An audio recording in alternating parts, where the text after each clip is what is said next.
ഈശോ മിശിഹായ്ക്ക് സ്തുതിയായിരിക്കട്ടെ.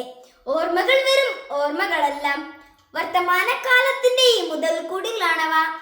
ഇസ്രായേലിന്റെ ചരിത്രം ഒന്നൊന്നായി അനുസ്മരിച്ച് കർത്താവിന്റെ കാരുണ്യത്തെ ഘോഷിക്കുന്ന 106-ാം സങ്കീർത്തനം കർത്താവിനോടത്ത് ആലപിക്കാം. ഇസ്രായേലിന്റെ അവിശ്വസ്തതയും ദൈവത്തിന്റെ കാരുണ്യവും. കർത്താവിനെ സ്തുതിക്കുവിൻ, കർത്താവിനു നന്ദി പറയുവിൻ. അവിടുന്ന് നല്ലവനാണ്, അവിടുത്തെ കാരുണ്യം എന്നേക്കും നിലനിൽക്കുന്നു. കർത്താവിന്റെ അത്ഭുത കൃത്യങ്ങൾ ആര് വർണ്ണിക്കും?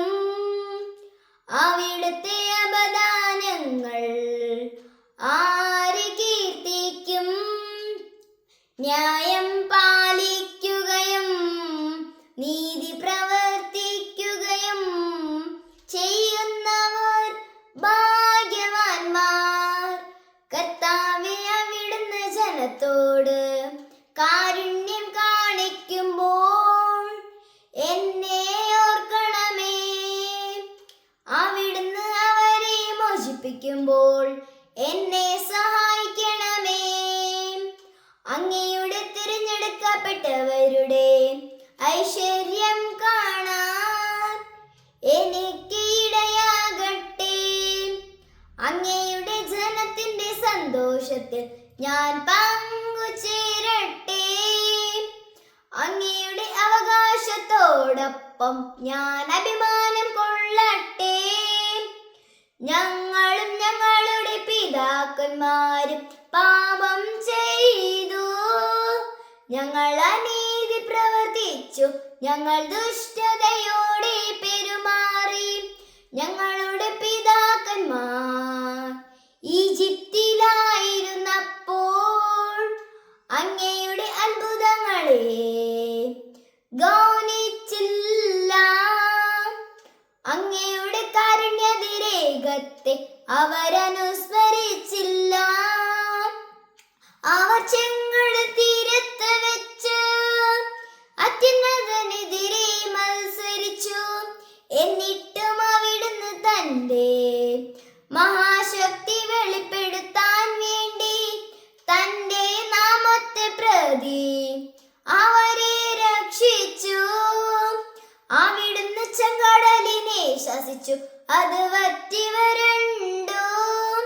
അവിടുന്ന് അവരെ മരുഭൂമിയിലൂടെ എന്ന പോലെ ആഴിയിലൂടെ നടത്തി.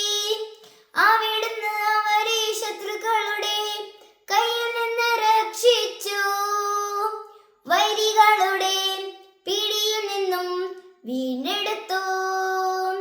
വെള്ളം അവരുടെ ശത്രുക്കളെ മൂടിക്കളഞ്ഞു, അവരിലാരും അവശേഷിച്ചില്ല.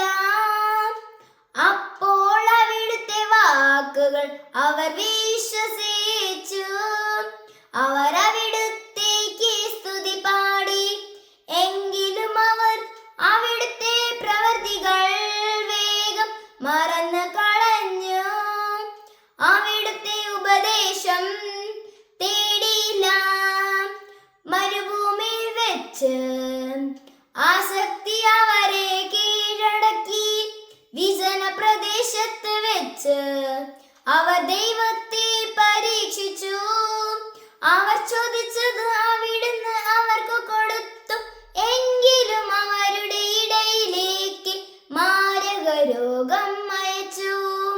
ജനം പാളയത്തിൽ വെച്ച് മോശയുടെ കർത്താവിന്റെ വിശുദ്ധനായ ആരോന്റെയും നേരെ അസൂയാലുക്കളായി. അപ്പോൾ ഭൂമി പിളർന്ന് ദദാനെ വിഴുങ്ങുകയും അബിരാമിന്റെ സംഘത്തെ മൂടിക്കളയുകയും ചെയ്തു. പിതാവിന്റെയും പുത്രന്റെയും പരിശുദ്ധാത്മാ